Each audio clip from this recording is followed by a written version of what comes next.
Baik, untuk materi kita malam ini kita akan belajar tentang pengenalan tes TOEFL yang bagian grammar.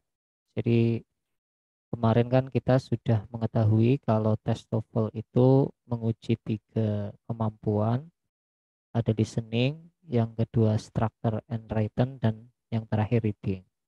Tapi kita akan belajar untuk yang materi structure dan written dulu. Nah, di sini kita akan berkenalan dengan soal struktur dan juga written. Dan juga ada strategi umum untuk mengerjakan tipe soal ini. Nah, apa itu tes TOEFL yang bagian grammar? Untuk bagian grammar nanti ada 2 kategori. Yang pertama adalah struktur dan yang kedua adalah written. Jadi ada 2 tipe soal di bagian grammar. Nah, untuk soalnya jumlah totalnya ini kalau digabung adalah 40 soal dan untuk waktunya adalah 25 menit. Jadi selain kita memahami bentuk atau karakter soalnya, kita juga nanti kalau sudah paham dengan karakter soal, kita juga harus belajar organizing waktu. Jadi biar nanti ketika mengerjakan itu waktunya bisa cukup, atau kalau bagus ya malah lebih untuk nantinya kita mengoreksi atau meneliti kembali bagian mana yang mungkin belum begitu yakin. Nah, untuk soal yang struktur itu jumlah soalnya ada 15 dan soalnya ini adalah sebuah kalimat yang belum lengkap. Jadi kita diminta untuk melengkapi kalimat tersebut. Dan untuk yang berikutnya adalah soal written. Untuk soalnya ini jumlahnya 25, dimulai dari nomor 16 sampai nomor 40. Dan tugasnya untuk yang written seperti kemarin yaitu menentukan kata atau frase yang tidak tepat penggunaannya. Jadi untuk target soal di bagian struktur dan written ini adalah mendekati 30. Nah, kalau misalkan nggak bisa ya minimalnya itu 25 soal bisa didapat. Ini adalah contoh soal yang struktur, jadi kalimatnya belum lengkap seperti ini. Dan ini adalah contoh soal written. Ini kalimat lengkap, tapi kita diminta mencari yang salah. Terus strateginya bagaimana nih untuk mengerjakan soal di bagian struktur ataupun written? Yang pertama tentu saja adalah pahami petunjuk pengerjaannya, baik di bagian yang struktur maupun yang written. Terus untuk mengerjakannya nanti kita bisa mulai dari soal-soal yang mudah. Biasanya soal mudah itu ditemukan di awal-awal soal, seperti 5 nomor di bagian awal struktur dan juga 5 nomor di bagian awal written. Dan usahakan untuk soal yang mudah bisa dikerjakan semua dan betul semua. Terus sisanya ya per level, dari yang mudah, berikutnya 5 soal berikutnya adalah medium, terus yang terakhir itu adalah yang sulit. Terus adalah identifikasi soalnya dulu. Jadi kalau kita mau mengerjakan soal struktur, diidentifikasi soalnya, kira-kira ini soal tersebut butuhnya apa biar kalimatnya menjadi lengkap. Mungkin kurang subjek atau kurang predikat. Dan eliminasi jawaban yang tidak tepat. Jawaban yang tidak tepat seperti apa? Misal soalnya itu sudah ada subjeknya, maka di pilihan ganda kita nggak perlu menjawab jawaban yang ada subjeknya. Atau misalkan yang diperlukan adalah predikat, maka di pilihan ganda kalau misalkan ada yang bukan sebuah predikat atau kata kerja, ya kita eliminasi.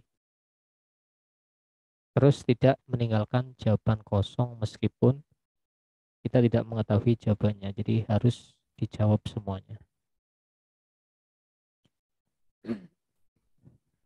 Terus apa yang harus kita ketahui kalau misal kita mau mengerjakan soal struktur? Karena soal struktur itu adalah soal melengkapi kalimat, maka kita perlu mengetahui apa itu kalimat. Dan kalimat itu juga punya jenis, jadi kita juga harus nanti tahu jenis-jenis kalimat, cara membuatnya, jenis-jenis kata, dan juga penggunaan verb. Jadi penggunaan verb seperti verb 1, verb 2, dan lain sebagainya itu dipelajari di sebuah materi namanya tenses. Jadi ini adalah hal-hal yang perlu kita ketahui sebelum kita mengerjakan soal struktur. Sekarang kita masuk ke definisi kalimat. Jadi apa itu sih kalimat? Kalimat itu adalah rangkaian kata. Jadi kita membuat sebuah kalimat pasti dengan kata. Tapi rangkaian kata itu nanti harus memiliki sebuah pola. Dan sebuah pola kalimat itu minimal adalah subjek dan predikat. Tetapi kalau lengkapnya ya ditambahkan objek ataupun keterangan.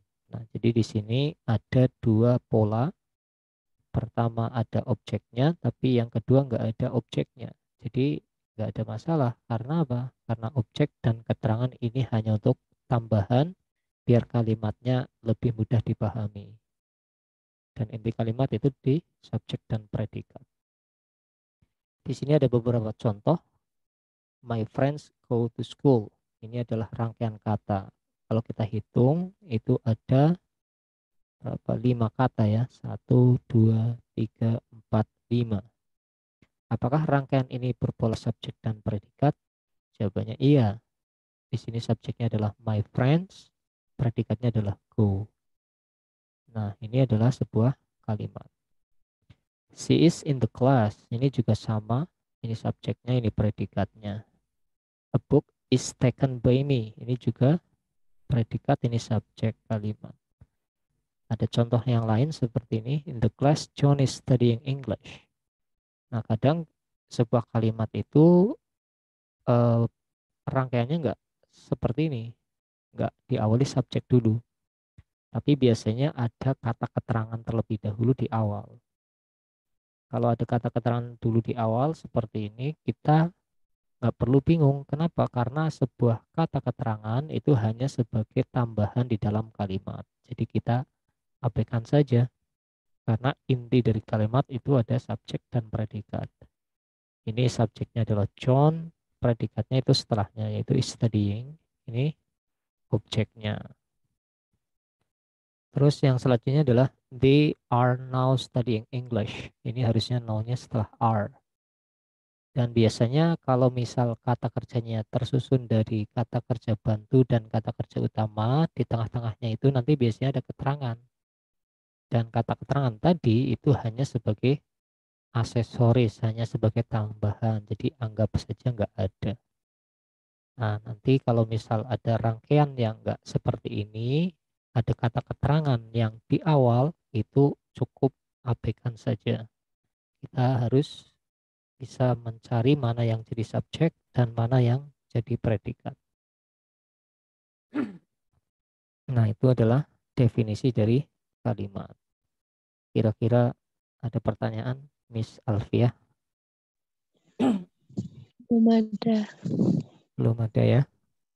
Ya. Terus selanjutnya ini kan kalau dari kata kerjanya ini beda-beda kan Miss ya. Di sini ada go, ini cuma pakai is. Kalau ini pakai to be dan verb nomor 3. Ini kalau ini pakai to be verb 1 ing. Nah, kenapa kok bisa beda-beda? Nah, untuk jawabannya itu di slide berikutnya nanti. Terus yang selanjutnya ini adalah contoh kalimat yang tidak tepat. Yang pertama adalah John. Ini cuma satu kata.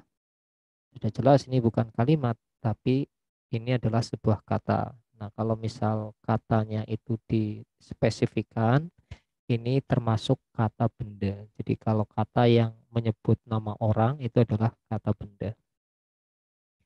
John in the class with me. Ini juga ada rangkaian kata, cuma nggak ada predikatnya. Ini adalah kalimat yang tidak tepat karena predikatnya nggak ada. Ini cuma ada subjek, sisanya hanya keterangan ini. A big book. Ini ada 3 kata. Ini bukanlah sebuah kalimat tapi frase. Jadi frase itu rangkaian kata. Dan sebenarnya ini adalah kata benda, cuma ada penjelasnya yaitu big. Ini kata sifat. Nah, ini rangkaian kata. A very cute girl. Ini juga ada rangkaian kata. Tapi nggak ada predikatnya. Apa namanya? Frase. Ini aslinya adalah kata benda yaitu girl, cuma ada tambahan kata penjelasnya yaitu cute dan very. Very good, sangat baik. Ini juga sebuah frase karena dua. She happy, ini adalah kalimat yang belum lengkap karena baru ada subjek dan objek. Jadi kata kerjanya belum ada di sini. They sitting in the class. Nah, kalau kita perhatikan maknanya bisa dipahami dalam bahasa Indonesia. Tapi kalau dalam tata bahasa ini kalimatnya tidak tepat karena kalau verb satu ing penggunaannya harus ada tambahan to be-nya dulu. Jadi harusnya they are sitting in the class.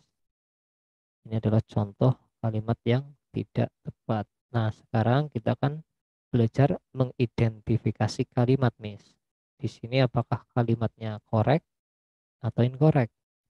Dan perlu kita ketahui, sebuah kalimat harus ada subjek dan predikat. Kalau keterangan itu hanya tambahan saja. Saya contohkan, ini nomor 1. Ini adalah kalimat yang belum lengkap. Kurangnya adalah predikat, karena baru ada subjek dan objek. The book, ini subjek, karena ini kata benda di awal.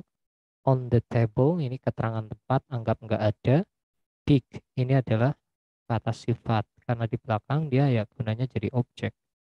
Nah, biar kalimatnya tepat, maka kita harus sambung dengan to be, Miss. Di mana sebelum kata terakhir, yaitu big. Jadi harusnya the book on the table is big.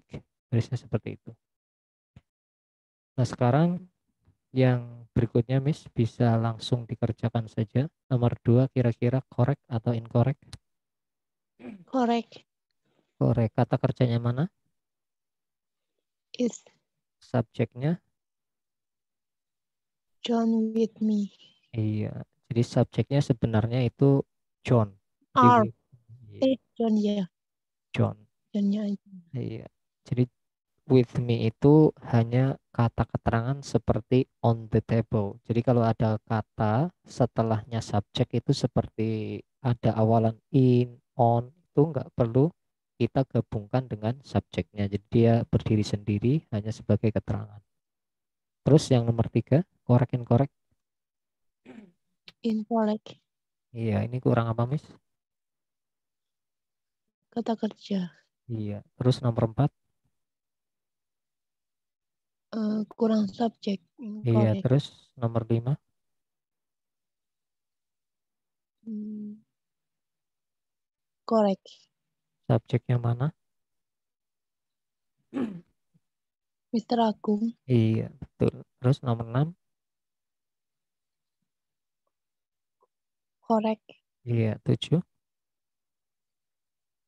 Correct. Iya, terus nomor 8.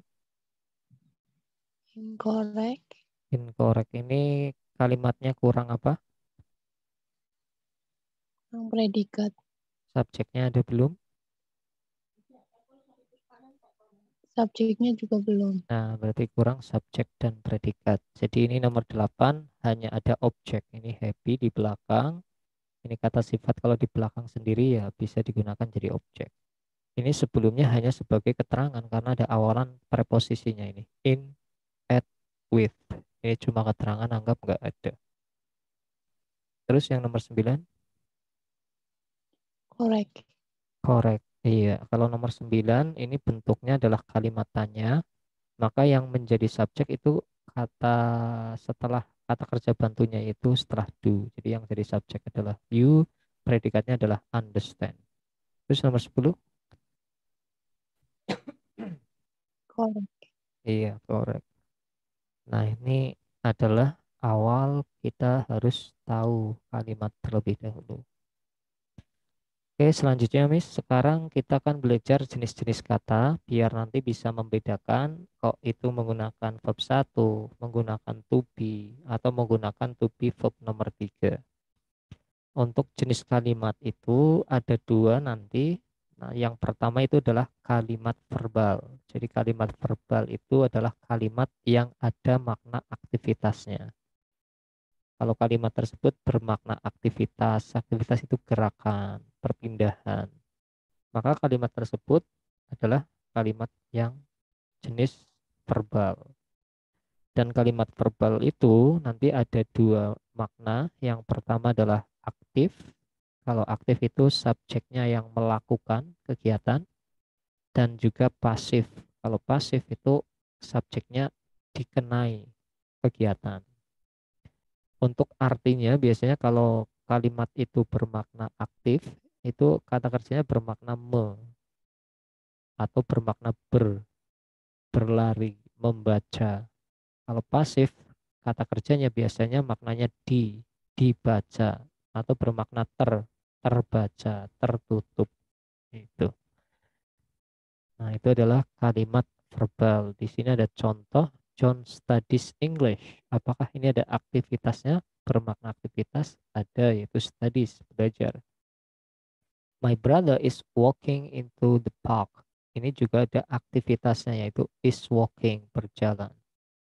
Di sini ada perbedaan, yang pertama pakai verb 1 dan yang kedua pakai to be walking. Nah, kenapa kok bisa beda seperti ini? Jadi ternyata kalau kita mau menggunakan atau membuat kalimat verbal yang maknanya aktif, itu bisa menggunakan 5 verb. Jadi nanti tinggal pilih sendiri verb yang nomor berapa yang mau kita gunakan. Ada verb 1, ada verb 1 yang dikasih S seperti ini. Kalau mau digunakan langsung aja, jadi nggak usah ditambah to be. Jadi langsung, misalkan ada kata kerja pergi, go, langsung aja, I go to school. Kalau go-nya dikasih S jadi goes. Nah, perbedaannya adalah kalau verb 1 ini dipakai untuk subjek yang IUWD.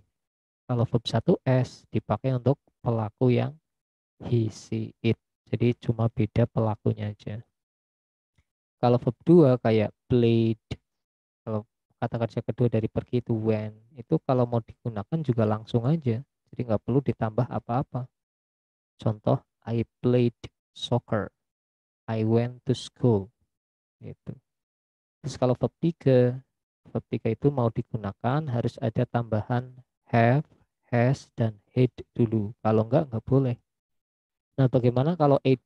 Ya, kalau ed itu misalkan nggak ada have, has, had-nya, itu ya namanya verb 2. Tapi kalau ada awalan have, has-nya, maka itu verb nomor 3. Jadi namanya berbeda. Misalkan saya mau bikin kalimat nih dengan menggunakan verb 3. I have played soccer. I have gone to school. Terus kalau mau pakai verb 1 ing, itu dikasih to be dulu. Nah, maka dari itu, kenapa kok kalimat itu kata kerja bisa beda-beda? Ya karena kata kerja yang digunakan itu juga gak cuma satu, ada 5. Nanti kalau di soal tinggal pilih mana kata kerja yang ada rumusnya. Karena biasanya sih kita nggak diminta untuk mencari kata kerja yang tepat, enggak. Kenapa? Karena nggak ada keterangan waktunya biasanya. Jadi yang paling penting ada rumusnya, gitu. Itu adalah verb bermakna aktif. Terus kalau verbnya bermakna pasif, biar artinya di itu caranya gimana? Nah, ini malah lebih sederhana. Kita hanya menggunakan rangkaian kata kerja to be dan juga verb nomor 3. Jadi itu nanti jadi satu kesatuan. Nah, rangkaian to be dan verb 3 itu digunakan untuk membuat kalimat pasif. Jadi nanti arti kata kerjanya bermakna di atau ter. Dan kalau kalimat pasif biasanya belakangnya itu diikuti keterangan. Keterangan itu bisa pakai preposisi kayak in, at, on, tapi biasanya sih menggunakan kata by. Tapi selain by juga boleh, yang penting setelahnya keterangan. Ini nanti artinya di, gitu. Misalkan book, ini subjeknya ada to be dan verb 3, ini pasif, artinya bukan mengambil, tapi diambil. Ini ada to be dan ed, verb 3, ini maknanya bukan bermain, tapi dimainkan. Jadi mau kata kerjanya seperti apapun, mau dia aktif ataupun pasif, ketika itu rumusnya benar ya itu sudah bisa menjadi sebuah kalimat. Itu adalah jenis kalimat yang pertama, kalimat verbal. Ada pertanyaan, Miss? Belum ada, Mister. Belum ya? Nah, kemarin Ya, kan Miss Alfiah tanya ini, kalau kan pakai verb ing gitu kan? Ya ini ya. dari sebuah verb aktif itu macam-macam. Jadi kita nggak harus hafal nama-nama tensisnya sebenarnya. Jadi perlu hafalkan aja apa itu urutan kata kerja, verb 1, verb 2 dan lain-lain. Terus selanjutnya jenis kalimat yang berikutnya adalah nominal sentence. Jadi nominal sentence itu adalah sebuah kalimat yang tidak ada makna aktivitasnya, tidak ada makna kegiatannya. Misalkan nama saya John. Nah, itu kan kalimatnya nggak ada makna aktivitasnya. Itu adalah kalimat nominal. Kamu di dalam kelas. Mereka bahagia. Ini sebuah buku. Kalimat-kalimat tadi itu adalah sebuah kalimat yang nggak ada makna aktivitasnya. Dan bagaimana cara membuatnya? Nah, untuk membuat kalimat nominal itu hanya cukup menggunakan sebuah kata kerja bantu yaitu to be. Jadi cukup pakai to be aja, Miss, kata kerjanya nanti.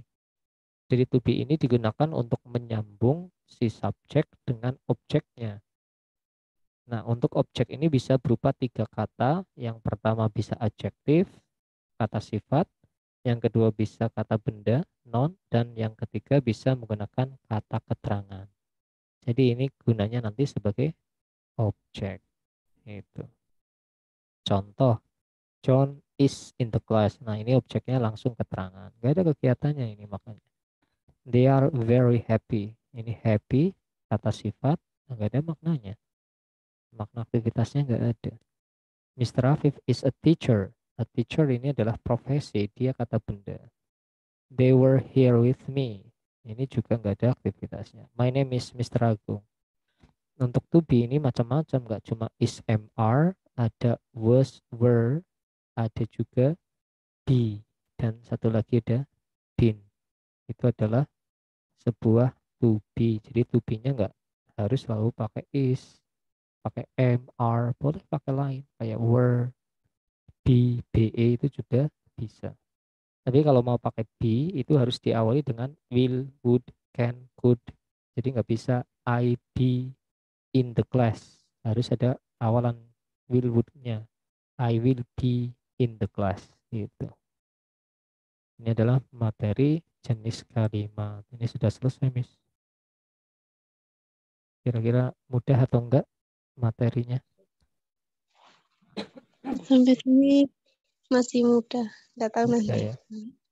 Oke. Nah, sekarang kita akan belajar mengidentifikasi jenis kalimat, Miss. Cukup fokus dengan predikat yang digunakan. Ingat, tadi kalau predikat aktif ada 5, predikat pasif hanya menggunakan to be dan verb nomor 3, predikat nominal hanya menggunakan to be saja. Saya contohkan di sini, my brother is happy. Nah, itu predikatnya cuma pakai to be. Karena sisanya is itu adalah kata sifat. Berarti ini kalimat nominal. Terus yang berikutnya, John eats an apple. Itu harusnya pakai an. Ini kalimat verbal atau nominal, Miss? Verbal. Yang Karena aktif. aktif karena menggunakan verb 1. Terus yang ketiga,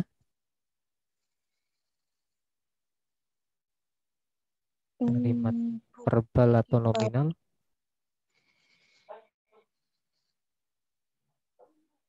Nominal. Nominal. Ya. Yakin? Ya. Kalau nominal memang pakai to be, tapi to be kan nggak hanya berada di kalimat nominal ya. Di kalimat aktif juga ada to be-nya, kalimat pasif juga ada. Kuncinya adalah setelah to be itu diikuti predikat lagi atau enggak. Kalau enggak diikuti predikat lagi seperti yang pertama itu kalimat nominal. Tapi kalau diikuti predikat lagi, itu nanti bisa bermakna aktif. Kalau diikuti verb 1 ing, bisa bermakna pasif kalau diikuti verb 3. Nah, sekarang pertanyaannya, Brook, itu kata kerja lagi atau bukan itu. Iya, kata kerja. Nah, berarti ini kalimat verbal ya, tinggal aktif atau pasif? Pasif tapi. Pasif, iya, karena nggak berakhiran ing itu pasti pasif. Terus yang berikutnya, verbal atau nominal.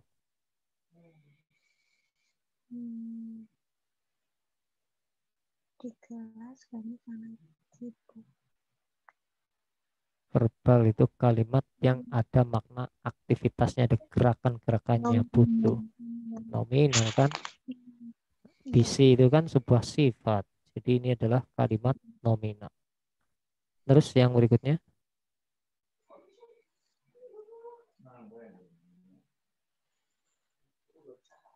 Verbal. verbal. Kalau verbal apa kegiatannya nih? Menggunakan verb nomor berapa?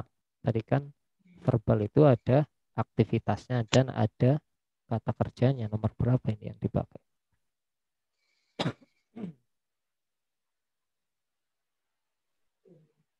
Kalau kata kerjanya mana, Miss? Yang at 9 a.m. I will be. Will be. Will be ini Saya nomor belajar. berapa ya? Ini adalah kalimat nominal. Saya akan di kelas. Itu ada aktivitasnya enggak? Saya akan di kelas. Iya, iya. Enggak ada. Jadi Udah ada. ciri-ciri, iya kan, ciri-ciri kalimat verbal itu ada kegiatannya dan kata kerjanya udah kelihatan pasti. Kalau cuma pakai to be aja itu adalah kalimat nominal. Terus yang berikutnya, John has gone to Bali. Verbal nominal. Verbal. Verbal itu pakai verb nomor berapa ini?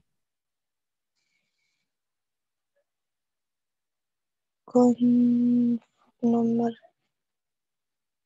Gone itu verb nomor 3. Ya. Iya. Karena verb nomor 3 maka ada tambahan have sama has-nya dulu gitu. Iya, ini verbal aktif. Terus yang selanjutnya Verbal. verbal sudah jelas itu pakai to be verb ing. Terus yang selanjutnya saya dan kamu Nomin. seorang siswa nominal. Terus for 5 hours Budi had been speaking Verbal. English. Verbal. Ini ada kata speakingnya. Nah, makanya kalau verb ing itu ada tambahan to be-nya ini kayak tadi. Cuma to be yang pertama ini pakai was, kalau yang ini pakai been karena to be nggak cuma is, are, was, were, tapi ada be, ada been. Itu. Terus yang selanjutnya John looks happy. Tom terlihat happy. Iya, Nominal. nominal. Kalau ini kalimatnya verbal, Miss, karena looks itu adalah sebuah kata kerja verb satu. Jadi kalau yang pakai verb satu kan kalimat verbal kan? Verbal, Nah, iya. iya. Terus selain itu kalau looks itu kan bukan to be, bukan is, bukan am, bukan are ya kan? Tulisannya aja beda itu. Nah, jadi kalau looks itu memang ini adalah sebuah kata kerja khusus, namanya adalah kata kerja linking verb. Jadi kata kerja linking verb itu kalau diartikan itu memang nggak bermakna aktivitas, tapi ini termasuk kata kerja. Jadi ciri-cirinya kalau itu sebuah kegiatan itu bisa diingkan, Miss. Kayak looks jadi looking, kan bisa kan?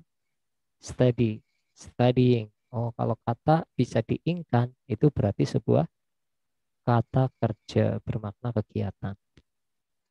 Oke, terus selanjutnya my best friend was you. Ini verbal nominal, Nominal. nominal ya. Nah, jadi seperti itu, Miss ya. Nah, kalau untuk awal pertama misalkan masih bingung kalimat verbal atau nominal, yang penting kita harus tahu aja kalau itu adalah sebuah predikat karena inti kalimat itu adalah di predikatnya. Ini selesai untuk materi jenis kalimat. Nah, ini sedikit lagi.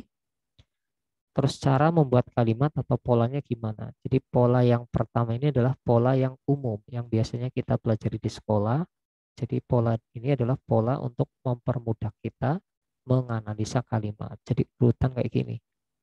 Yang pertama ada subjek, Kalau subjek itu harus menggunakan orang atau barang, John, predikat, speaks, objek, English, keterangan everyday. Jadi biasa, urutan itu. Nah, kalau contoh yang kedua, everyday John speaks English. Ini harusnya everyday-nya digandeng. Everyday John speaks English. Nah, kalau yang kedua ini kata keterangannya di awal. Nggak ada masalah karena kita lagi belajar materi bahasa Inggris yang sudah kelas umum. Maka nanti kalau di soal ada sebuah keterangan di awal seperti ini nggak ada masalah. Yang paling penting kalimatnya memang sudah ada subjek dan predikat. Jadi di sini ada subjeknya John, predikatnya speaks. Jadi ini adalah kalimat yang pola modifikasi. Tapi kan tetap SP kan seperti ini. John everyday speaks English. Ini kurang S. Ini juga sama. Kalau ada keterangan anggap aja nggak ada. Kan polanya tetap sama. SPO gitu. Jadi harus hati-hati kalau misal polanya kayak gini nih yang pertama enak. Tapi kalau pola yang kedua atau ketiga kita harus jeli untuk meneliti satu persatu katanya.